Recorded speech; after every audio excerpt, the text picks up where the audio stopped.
Hey, what's up, you Smacker Squad? It's Mama T and Mama T's Kitchen. And I'm at it again, you guys. Today, we're going to be doing something that's near and dear and close to my heart. I'm going to be doing a Monte Cristo, you guys. And the thing about this is, I'm tributing this video to Dwayne Sanderlin, Kane Scott, and Keisha Jarvis. We used to go to Bennigan's in the between 86 and the 90s, if you all know about this restaurant. And it was like one of our first experiences with restaurants, and they used to have the Monte Cristo. And it was this nice, delicious sandwich. And you guys, if anybody knows about Bennigan's, they're closed. I don't know where one is. And so I have not had this sandwich in years. It's like one of my young adult restaurant experiences. And I remember it. You know, we used to go there and get that little raspberry jelly or whatever. And that used to be like one of the best hearty sandwiches you could get at Bennigan's. So you guys, I want you guys to buckle up. Go on this trip with me, because I'm getting ready to make this sandwich, and it's going to be awesome because we're the Smackers, and of course I'm gonna put my smack down on this. So you guys, buckle up, go for the ride, and press that subscribe button, like and share, because I'm giving these recipes a run for their money. They are absolutely bumped up and delicious.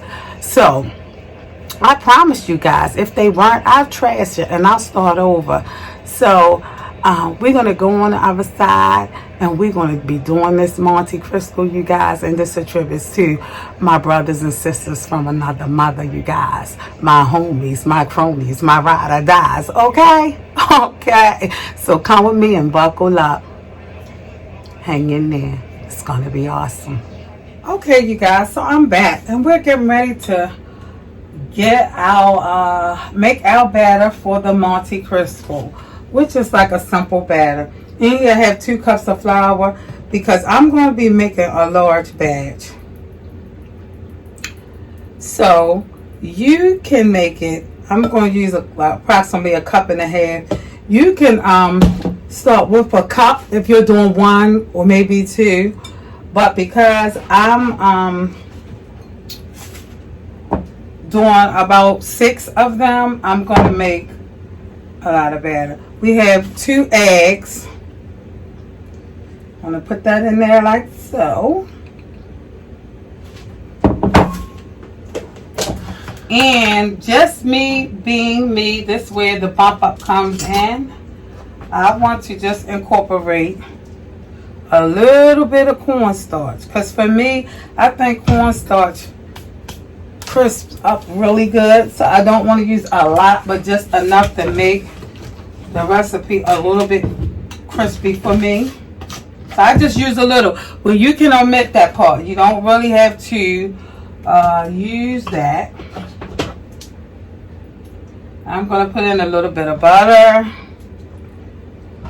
That's bumping it up. That's not the conventional way. I'm going to use a little vanilla. For you, I would say a tablespoon of vanilla. And I'm going to add a little salt in there to bring out the flavors. And I'm going to add a teaspoon of baking soda.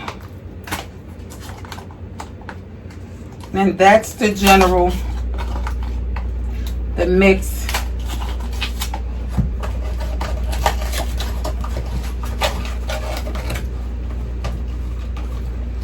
So I'm just going to use, where is my measuring? Of course, I done had all my measuring utensils out. And I know I had it on here. Oh, here we go. Of course, nothing ever is what you want it to be. And that looks like half a teaspoon of baking soda.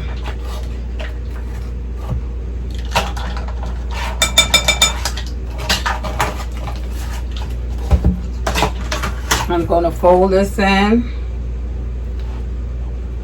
And you want your batter more like a pancake mix. You can use water, but I'm using milk just because I'm bumping up the recipe and making it a little more richer. So I have 2 cups of milk in here. And what I'm going to do is use my cup of milk and pour 1 in there. And if I need some more, just because I'm on the set, we're going to start off with 1 cup of milk. Taste and add on. Because it's up to you how thick you want your batter. And I know I'm going to need more milk. I can look at this and just tell. But I'm making a large batch, you guys. So we're going to go in and put the rest in there.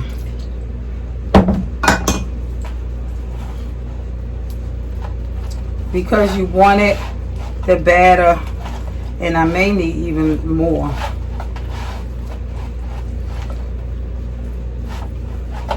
Yep. And as always, so we're starting off. This is a large batch. If you're doing 1 or 2, you would not need as much. And I'm going to add in even more water because this is thick. This is not even the consistency. But I don't want to have to keep making batches of batter. I'd rather throw it out than to have to keep making it. This might look easy, but it's not. So if your batter comes out thick, mix it, whip it like I'm doing. I'm going to get my whisk, and I'm going to whisk this and beat this up a little bit, you guys. Give it a good beating. And of course my whisk, like usual, is not in these 2 containers. So we're going to, give me a sec.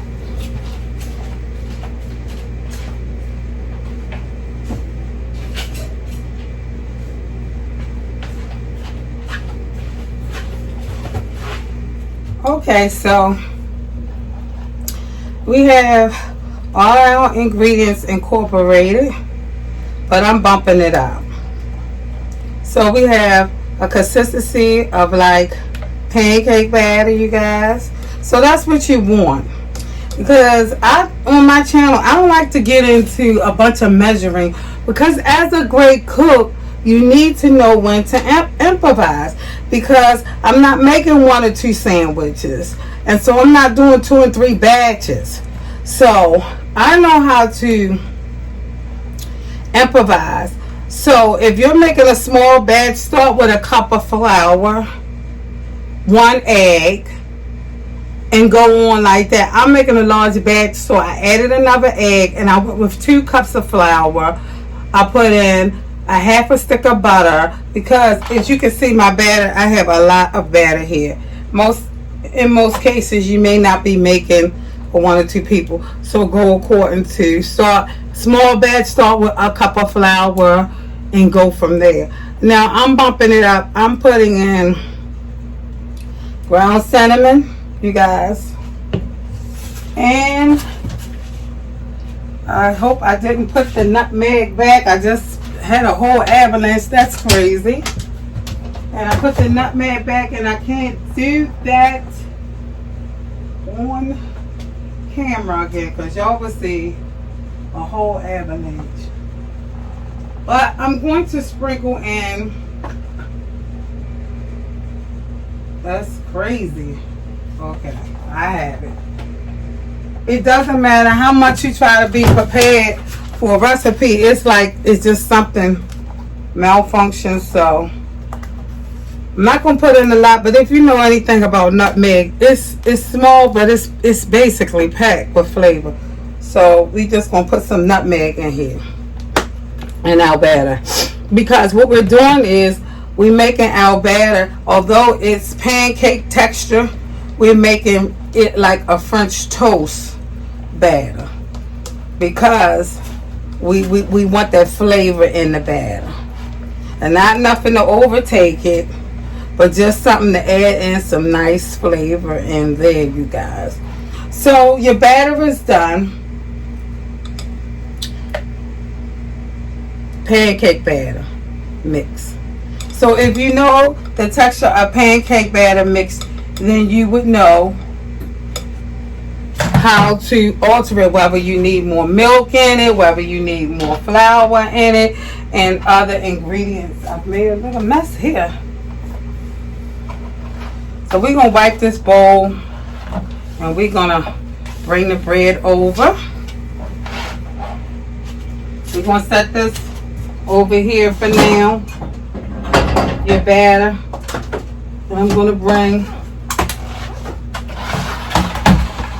the bread over. As you can see, I brought out my big silver.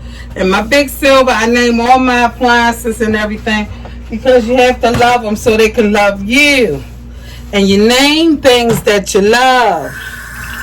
So in Mama T's kitchen, each one of my pots and pans and things I use have special names. So this is my big silver, and she is my deep fryer, you guys. I love deep fryers because I have thermometers, but you need to have this up to 375. You can do it in a pot or a pan. You can deep fry the same, but you would need a thermometer to really know how hot the grease is. This modulates the heat and keeps it at an even temperature. So just for me, I find it to be good for me. There's a lot of things to worry about. I don't want to have to be worrying about temperatures.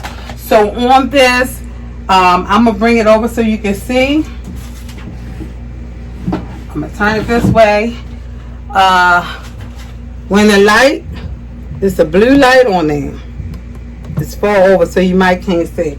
But when the light turns green or red, on here is green, I know that the temperature is up to what I need it to be, and I don't have to worry about putting my stuff in or testing the grease and waiting for bubbles. So it's just a good thing to have if you don't have one. On my sheet right here, I'm going to lower this a little bit, you guys, so you guys can key in. I bought a long loaf of bread because I wanted to do an experiment while I'm doing the regular Monte Cristo. This is how I'll bump up. I'll do a traditional recipe, and then I'll do maybe something like I like I'm going to do Swiss cheese with ham and sharp cheese with turkey. That is the traditional Monte Cristo. But in my house, in Mama T's house, we like corned beef and pastrami. So I'm going to be incorporating in two other ones, one for my son and one for me. I'm going to do corned beef, pastrami, Swiss cheese, and sharp cheese. And the only difference is when you go in the restaurant, the reason why they keep their menu a certain way, because it's cost effective. So that's the point in why I'm trying to show you guys that if you cook at home, you can bump your recipe up to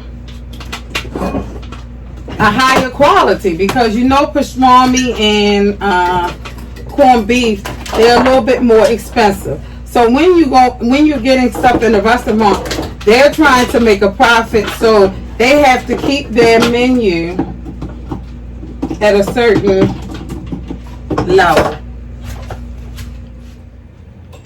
Okay, so we're getting ready to put mustard on both sides of the bread. We're going to do 3 at one time, because like I said, 3 of them is going to be the traditional. One is going to be the traditional Monte Cristo, and the other 2 is going to be corned beef and pastrami, just because me and my son, we prefer corned beef and pastrami over. So on all of our bread, we're going to mustard. And if you ever, I'm on my channel, I've done mustard fried chicken. And mustard has a wonderful taste. So I know that this is my first time, you guys, doing this Monte Cristo. So I know that the fact that I put this mustard on here, the way I fried that chicken and the taste it gave me, it's going to keep everything moist, and it's going to give the Monte Cristo a nice flavor, you guys. So we're just going to, on each side of the bread, go in. And this is where my recipe bumps up, right here. It's the small things that you do, the additives that you add into a basic recipe that makes yours unique and tailored to you. So when you're cooking, you're able to tailor it to you. So the middle piece of the bread, we're going to add mayo. So we're going to do our traditional one first. And I have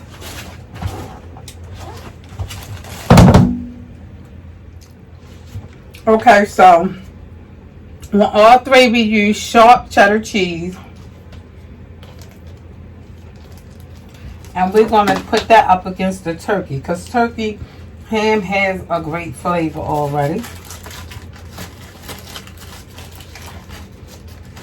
So we're going to put the sharp cheddar up against.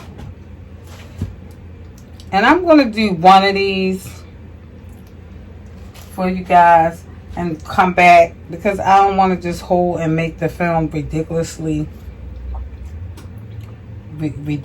long on there.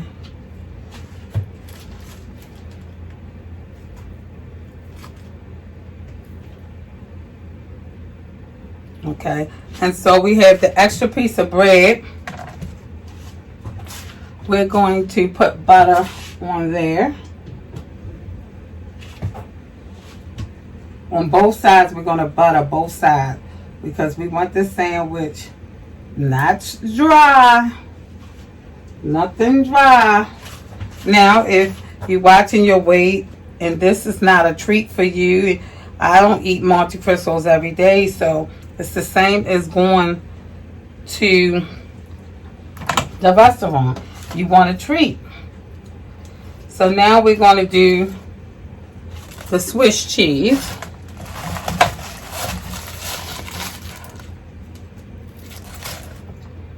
We're going to lay the Swiss cheese on there. And we're doing 2 pieces.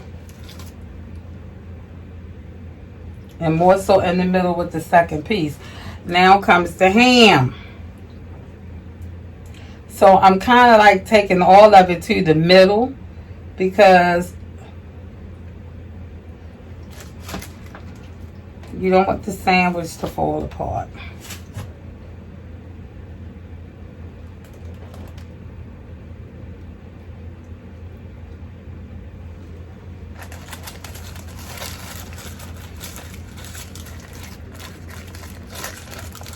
So this one we're doing right here is the traditional. This is the traditional Monte Cristo, you guys. So we're going to smash that all the way down. We're going to take a knife.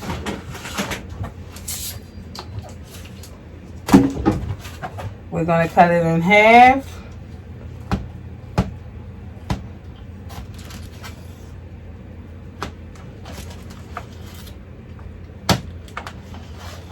Get the sandwich nice and sliced. I'm going to take 2 picks and we're going to pin this baby.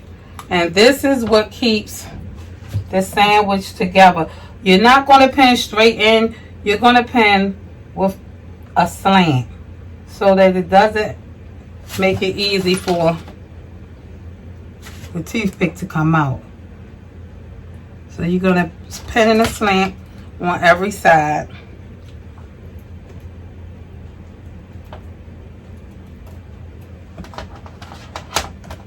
Like so. So this is the inside of the sandwich, you guys. And we pinned it.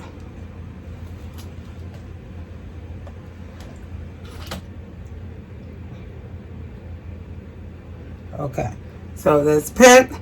And I'm going to come back. This is the basic Monte Cristo. We're going to do a little twist on ours because I'm going to be doing corned beef. And I'll let you see, you guys, when you come back. I'm not going to hold you. I'm going to finish these other sandwiches. And we're going to get it prepped for the deep fry, the batter and fry.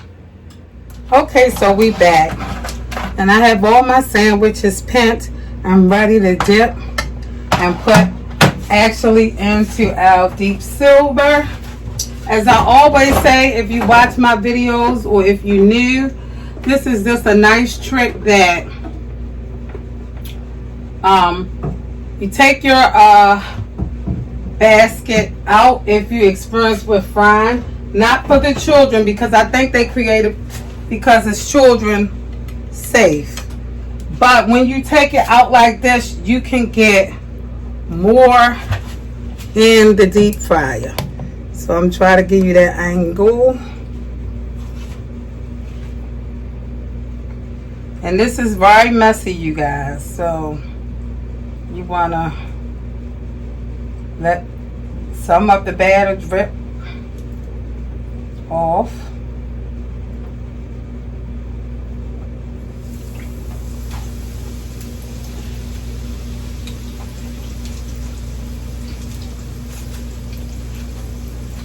I'm going to take my tongs and kind of flip it over. I'm going to drop another one in first.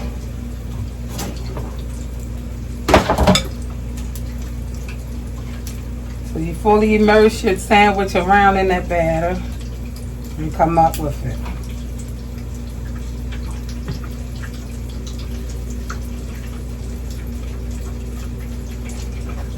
And place.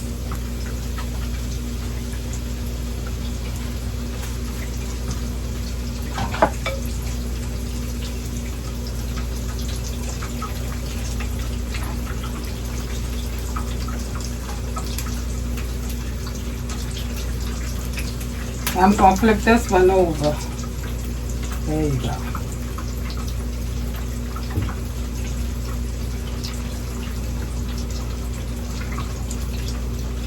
I'm kind of taking my tongs and holding it down because they'll be afloat. But I want it to get fried on both sides and then I'll let it float out. I want the crispness. So I'm taking my tongs and I'm holding it so that it can get that even coat.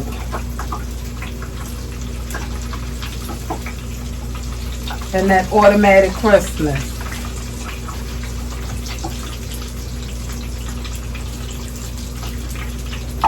And then I'll let it do its thing and fry even.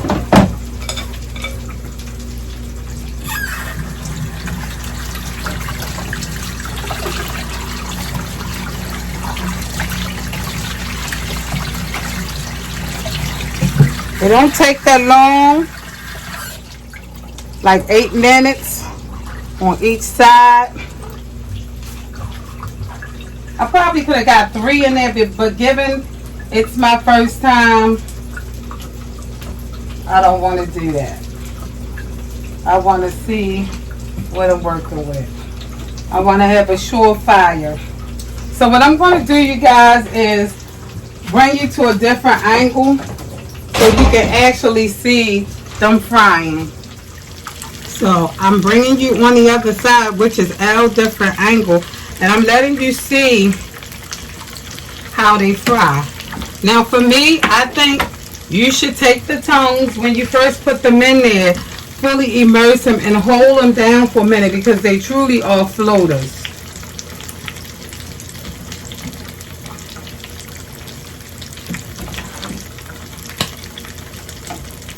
And I want mine a little crisper, so I'm leaving mine in here a little bit longer, you guys.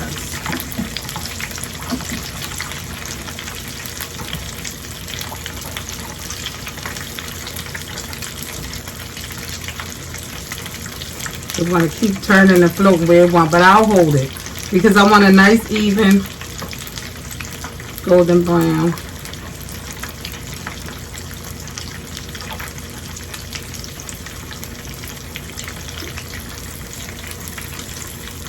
Okay, I have my cooling rack here ready and waiting so that they can cool on the cooling rack. And if you don't have one, cooling racks doesn't take that much, or use a paper towel. But I want it crispy all over, so a cooling rack will keep it crispy. When you put it on a paper towel, sometimes under the bottom it loses crisp. The cooling rack lets air flow go through, so you won't lose your crisp on either side.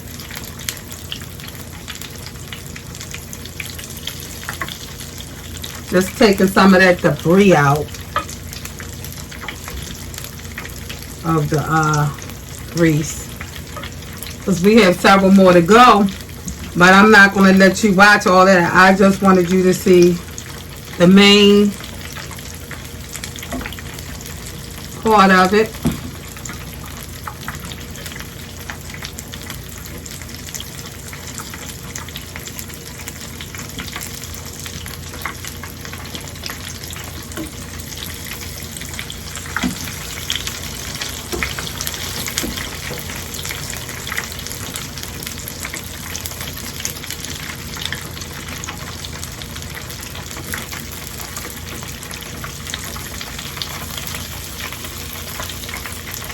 So I'm going to just rinse off, not rinse, forgive me y'all, drain. And I'm going to sit these upright so everything drains downward. So I'm just going to pick that up and let you see how I'm draining it on my,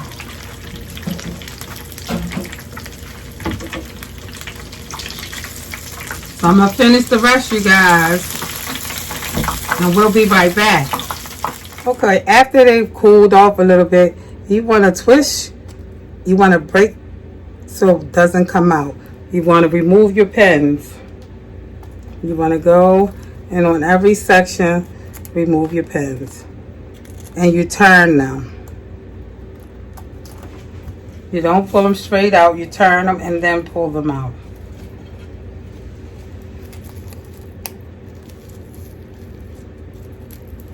So you turn. Well, that's the tea. So we're going to cut these and get them plated and be right back. We're going to cut them in halves. I'll show you in a minute. Okay, you guys. So here go a close-up on our Monte Cristo, the battered sandwich that they used to sell at Bennigan's, you guys. The raspberry jam.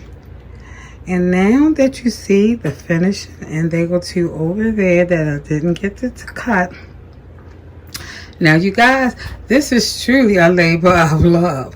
So only do this when you want to impress somebody or you want to have something really good. So we're going to add our sugar and we'll be back.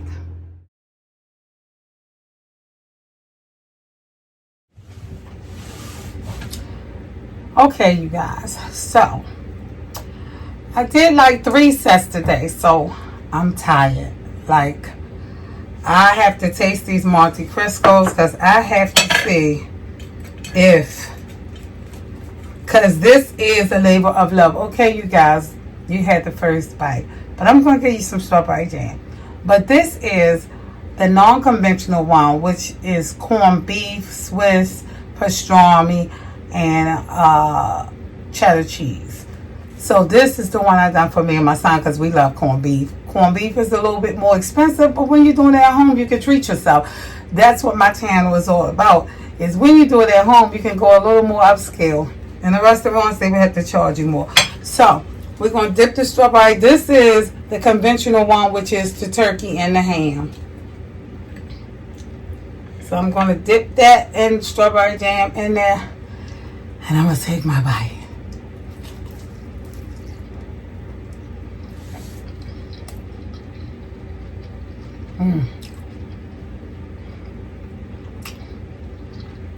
It is delicious. It really is delicious. Oh my goodness. And this is the turkey and ham one. Oh, and the raspberry jam, you guys. Ooh, it's worth it. It's a labor of love. This was not one of the simplest recipes. The preparation time took a lot. But it is melting. Mmm.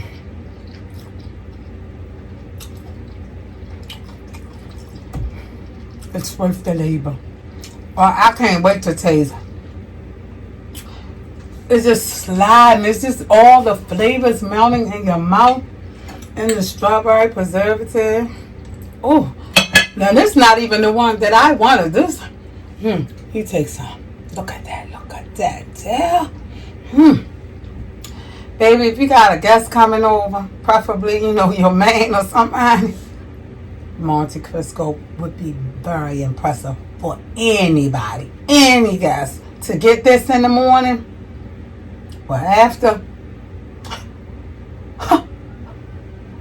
you might get married.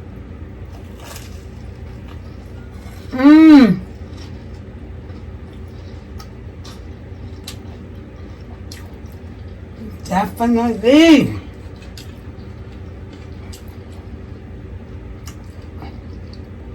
It is so good. Delicious.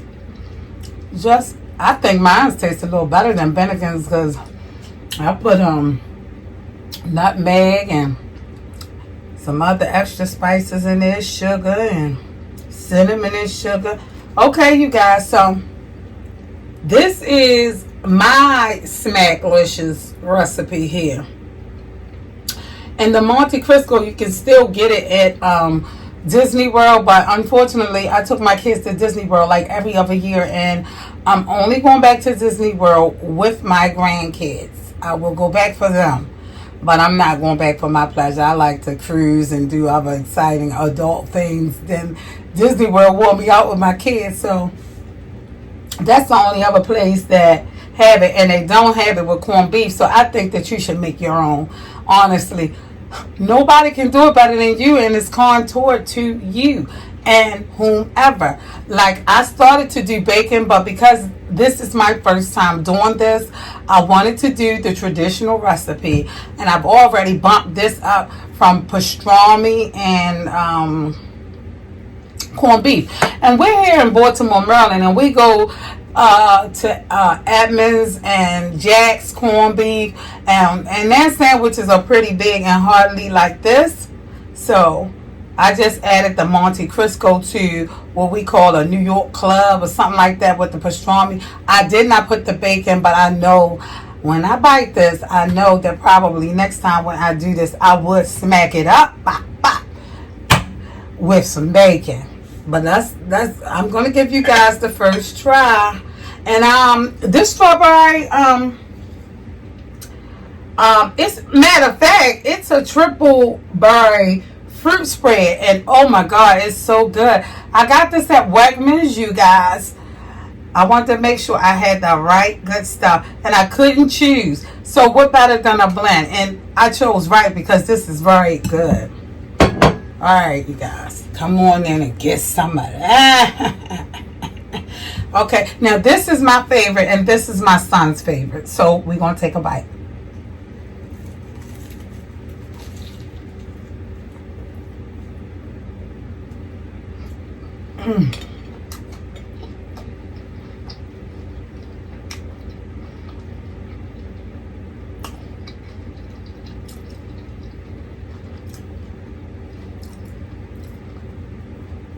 Okay, I got the corner, so I didn't really get the full benefit of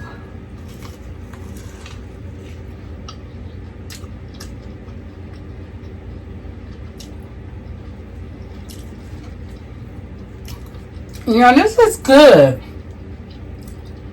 but it's nowhere near, and I'm surprised. It is nowhere near as flavorful as the ham. Oh my goodness. So maybe the ham act as the bacon would in there and give you that extra saltiness or something, because I'm gonna go to the middle, because maybe I'm getting the corners and a lot of batter. But wait a minute.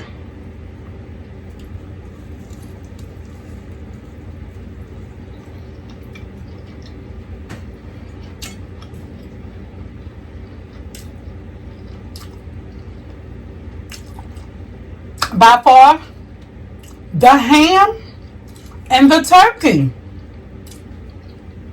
is the right recipe.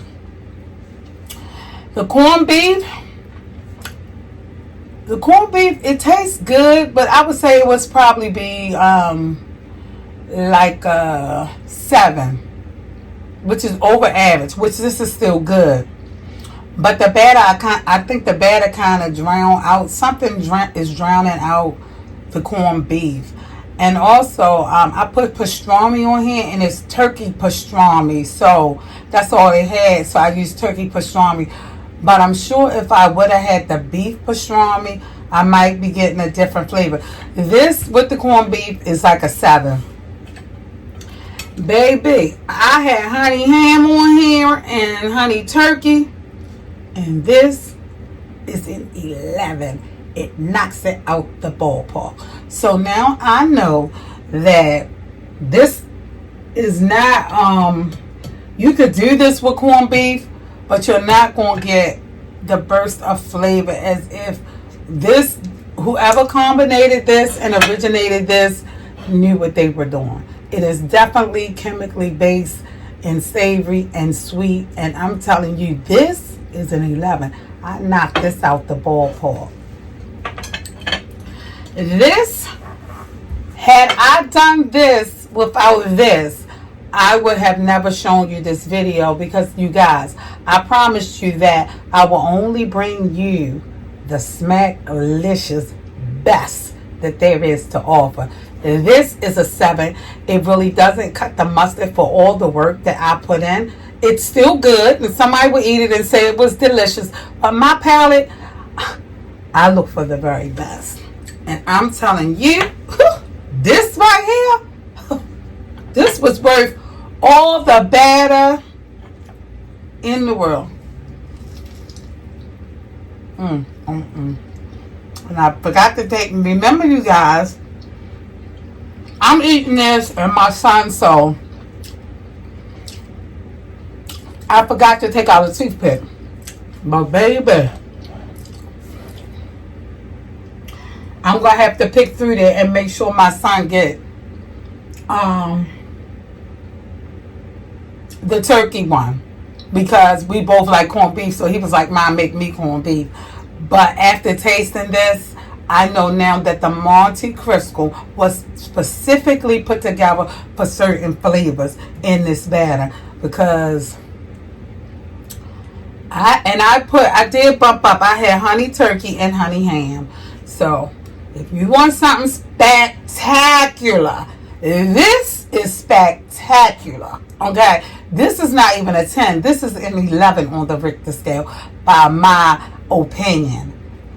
And I'm rough on food, but this is worth it, because this is a hard recipe. I thought it would be simple, but the triple, what is this again? The triple spread, the bone. And you guys, I had surgery, and this is going down like a charm in me. I'm telling you, I can't get it down fast enough. It's just so good. It really is. And I will put on a little bit more sugar. I just patted it on because I wanted you to see. I didn't want to put so much on that you couldn't really see the actual subject matter, the food, and how great the dish actually came out. But if you're doing a brunch, they will rave, because this is lukewarm, for one, because I had to finish the rest of them, and it's so good. It melts in your mouth, and it's sweet. And I wanted to make mimosas, but the recipe, you guys, honestly was such a process. I said, the heck with that. This is orange juice right here. I had sparkling. I was going to do a peach mimosa to go with this. I'm going to need it after I get off this camera, trust me, because I've been in this kitchen like all day long doing videos. But you guys, it's not Mama Mia, but it's Mama Tia up in my kitchen. And I knocked this out the ballpark. So Bennigan's, farewell. This is the Smack-licious. Good. Great. Excellent. Spectacular. And it couldn't have came out no better. But I'm so glad that I just didn't do the corned beef. Because for me, on my channel, it would have been a fail. It's for 7 with the corned beef. The flavors did not burst out like I thought it would. Maybe I should have did corned beef and ham instead of the pastrami. But that's neither here nor there. Because that's why I did the actual recipe, the traditional one, so that I can make the comparison. And that's what I do, you guys. I do the homework so you won't have to do it. So you won't have to spend those hours trying to look up recipes and figure out technique and different things. I bring it to you and I simplify it. So until next time, I always say to everyone, each minute is not promised. So live, love, laugh, eat, but most of all, pray. Pray a covering over your household. And until next time, this concludes our video of the Monte Cristo and a tribute to my friends where I first discovered it, Bennigan's, 1989 to the 90s, you guys. And I'm out.